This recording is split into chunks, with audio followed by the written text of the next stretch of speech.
Welcome, Fate of the Game viewers, to the first ever episode of Vocal Co-op with your host, Dalton Miller, and my co-host, Jed Pressgrove. Greetings. Today, we're going to talk, we're just going to pick a topic, basically. That's kind of going to be the format of this show. Jed and I are just going to pick something out and hash it out for you guys. What are we going to talk about today, Jed?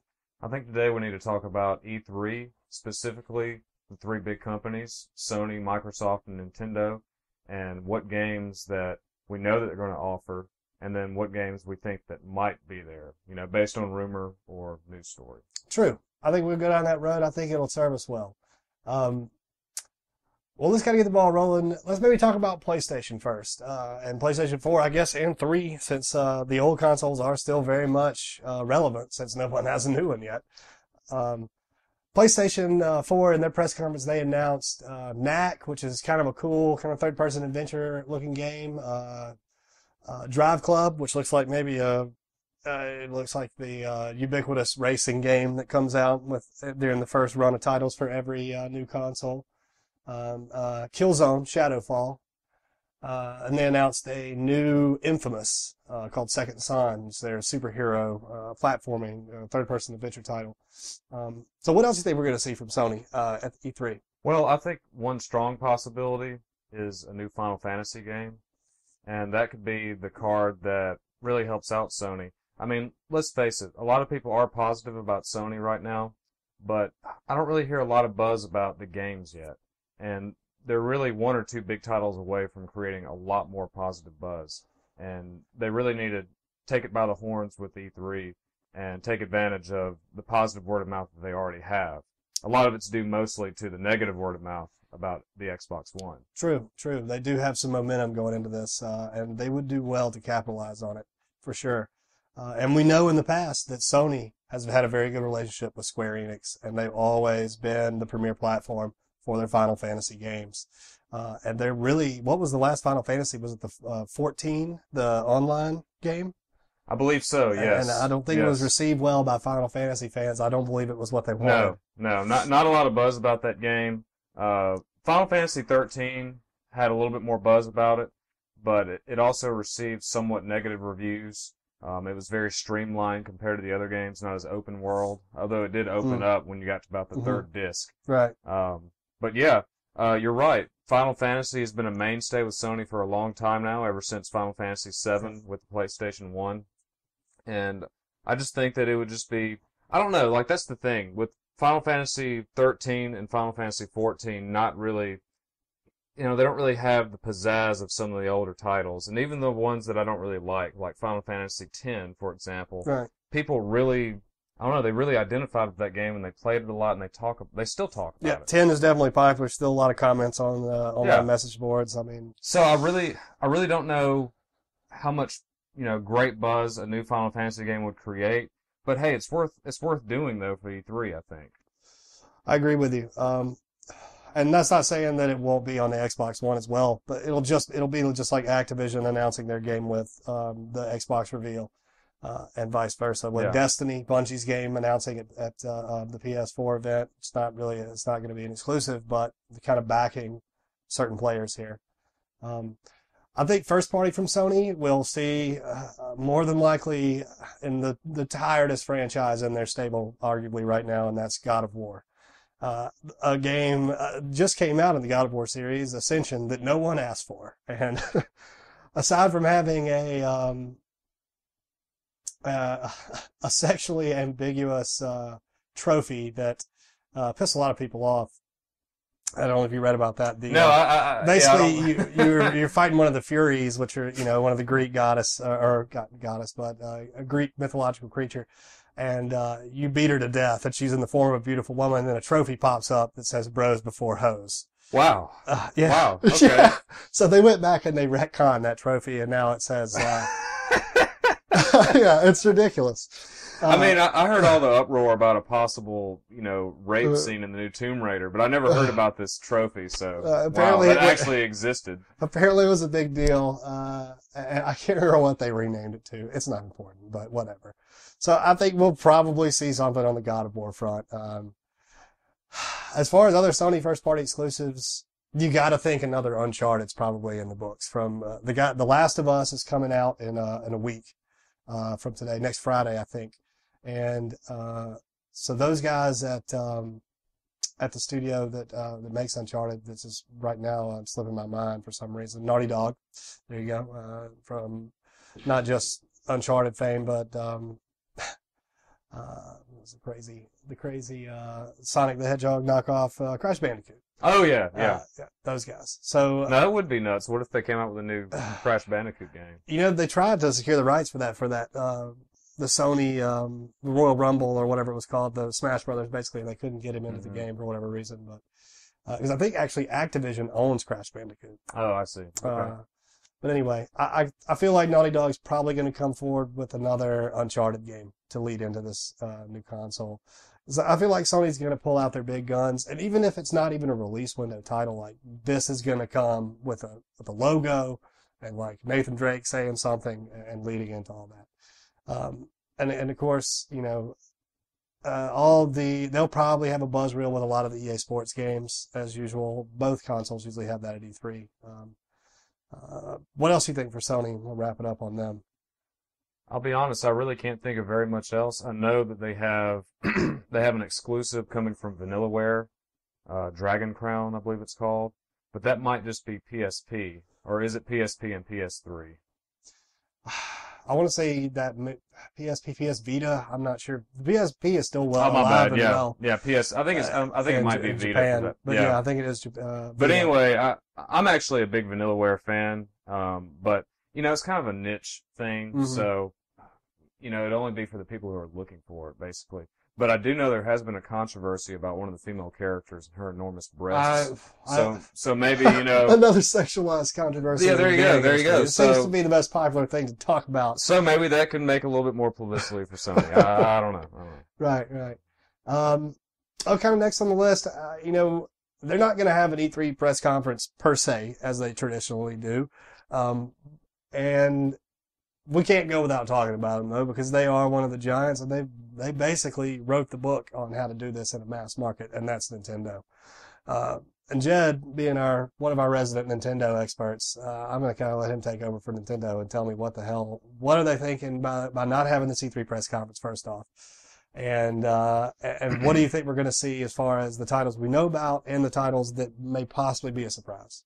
Okay, first of all, I think the reason why they're not doing the traditional E3 presentation is because there has been bad press related to some of these very presentations in recent years. True. Microsoft last year, for example. And so Nintendo really doesn't want a black eye from the press. I'm just speculating here, but that's what I think. Thus the Nintendo Directs lately, I would imagine. Exactly, and it gives them more content control. And of course, people can still judge them harshly for it. They still have to make a good announcement. Everybody's out to bust them. Yeah, exactly. I mean, it seems like with the Wii U, So they still have to learn from their previous mistakes and make a good announcement. But yeah, I don't know.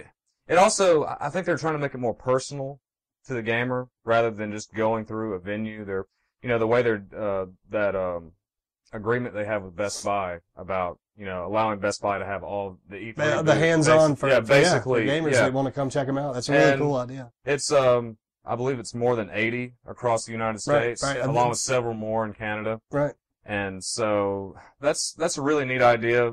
Assuming that you're near a Best Buy that will have it. Not all Best Buys will have it, but that could play in their favor because, as we know, the Wii U sales haven't been what they should be or what some people think they should be.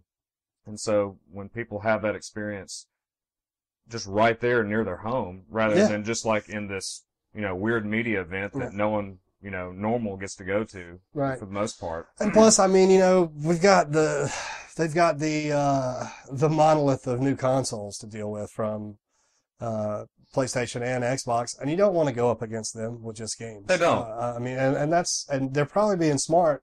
And not that Nintendo's strapped for cash anyway. They could probably do this thing and take a loss for it, and it wouldn't even matter.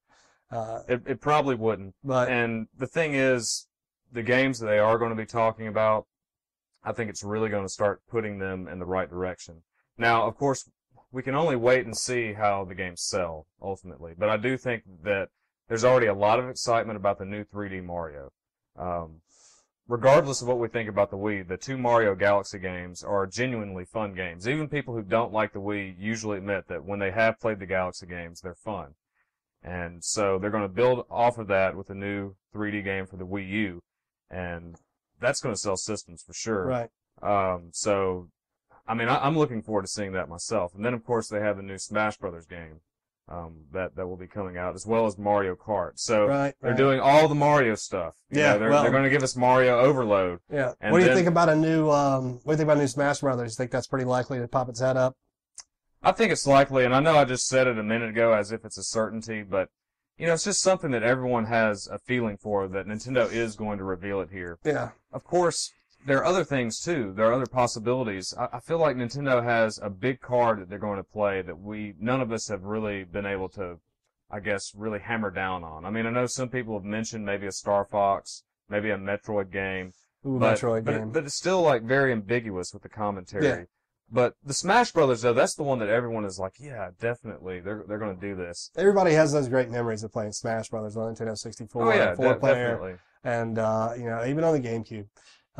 But so I think that would be a good move for them to pop that out. And then, of course, the fact that they seem to have more big third-party titles for the Wii U than they ever did with the Wii, and that's saying something. I mean, the Wii has been out for years, and I mean, how many big third-party titles can you think of? I mean, there are only a few that you can name, and it seems like they already have more support now with the new Arkham game from Warner Brothers, right? And then also all the big games from Ubisoft, such as Watch Dogs and the new Splinter Cell, right? And of course the new Rayman game, which was originally a Wii Rayman, exclusive. Yeah. Rayman Origins is excellent. Origins. I've been playing that. It is a great game. Yeah. My wife's actually been playing it with me. She's not much for video games, but she does enjoy Rayman. Did you say Rain Man? Rayman. Rain Man. Rayman. Rayman. Okay. Is it Rayman or Rayman? I think it's Rayman. I don't know. I say Raymond. Like, this is just like a guy that you named Raymond. Rayman. Not Rayman as in like Mega Man. Yeah. Anyway. So the other thing to talk about is a game that Nintendo came out and kind of picked up out of the ashes, and that's Bayonetta 2. I think that's going to be real exciting for Nintendo fans, and that's going to be an exclusive. Well, that's one that they can just, shake in everyone's face and say, okay, this isn't Mario, this isn't Zelda, we have this and you guys don't. Right. But that kind of just galvanizes the base more than anything. I mean, I can't really see a lot of people just buying the Wii U outright for Bayonetta. Yeah. I mean, I know it's a fun game. Well, it didn't sell well in the first place. That's why they couldn't get it published the second time around. Yeah. But it was critically acclaimed, and people who played it loved it. So, good on Nintendo for backing a dark horse. Yeah. More on Nintendo, we've got the Wii. I think is going to be or Wii U, excuse me, is going to be all about games, obviously. And I think 3DS is going down that same path. An exciting announcement at the last Nintendo Direct was it not only garnered some backlash, but of course, people get upset when you start messing with their childhood memories, and that's The Legend of Zelda 2: A Link to the Past. And that's going to come out on 3DS, right? And possibly, is it going to come out on the Wii U Virtual Console? That's a good question. See, the thing about the Wii U Virtual Console, things are just slowly building up on it. Mm. And they said it was going to have this and that, but we're only getting Super Nintendo and NES games. And we still don't know whether all the games on the regular Wii Virtual Console we don't know if all of those are going to make it. Right. And, they mentioned GameCube games, so they have the capability to do that. Whether they will or not, I don't know. I think they should, but apparently there's some programming involved when you have to, get it integrated with the Miiverse and all that sort of thing. Yeah. But as far as my feelings on A Link to the Past 2, or whatever it's called. Yeah, I think it's just A Link to the Past 2. Yeah, which is weird. Working title. Because the last Zelda game that had a number in it, I believe, was Zelda 2. Was Zelda 2, correct. The Adventures of Link. Mm-hmm. Or was it just The Adventure of Link? I don't know, I'm being very pedantic today. Whatever. But anyway. Semantics. Yeah. So anyway, okay, when I first saw screenshots of it, I don't know, it was just kind of weird just looking at the same design but with 3D graphics. Right. So I wasn't really that excited about it initially, but I'll probably end up playing it. So, but do I think that's going to make anyone buy a 3DS? I don't know, it's possible. Now, speaking of Zelda, is there going to be any mention of a new Zelda on the Wii U? That's a good question. Probably. I would hope. I would hope really Nintendo has every strong gun they've got and they pull it out. I mean, it would be the best thing for them because the Wii U has already been out for several months. Yep. And see, the PS4 and the Xbox One, they're coming out this holiday season, but they're only gonna have so much that they can offer. Yeah. And if Nintendo has been developing all this stuff, you know, in secret or whatever, and they just roll them all out at once, I mean, they could really get a good head start. I mean, even though most of us don't believe that the Wii U is going to outsell the Wii or even get close to that, they could still get a good head start and maybe end up tying one of the other two. And I think this is a good time to move toward one of those other big two now, Microsoft, and thinking about the Xbox One, which we did a video on. Check it out; it's on YouTube. Yeah, I mean, it was a failure, but the thing is that they have everybody talking about it, and so everyone is going to be looking at them to do something great at E3, and so this is an opportunity, actually. Right. Just as much as the ball's in Nintendo's court to really show games, Xbox is the same way. And some of their leadership has mentioned in passing that, you know, this was the event to talk about the console and its media features and announce it to the general public. The E3 is the focus on games, and that they're really going to blow the doors off. You know, they've got a limited partnership with Respawn Entertainment, and that company was founded by the guys who did Call of Duty 4 Modern Warfare, which is arguably one of the biggest titles of the last generation. I mean, and Call of Duty are still selling like hotcakes. But they did that, and they did Modern Warfare 2. And then those guys, the famous, you know, they got expelled from Microsoft and were not paid what they thought were their share. There was a court battle. And that's how actually this document came out, that they had this deal with Microsoft and they're making a new sci-fi shooter. And more than likely it's probably going to be on all the consoles, but they are going to have some exclusivity as far as DLC, release windows, that kind of thing. So I look to see something from them, definitely an announcement from those guys.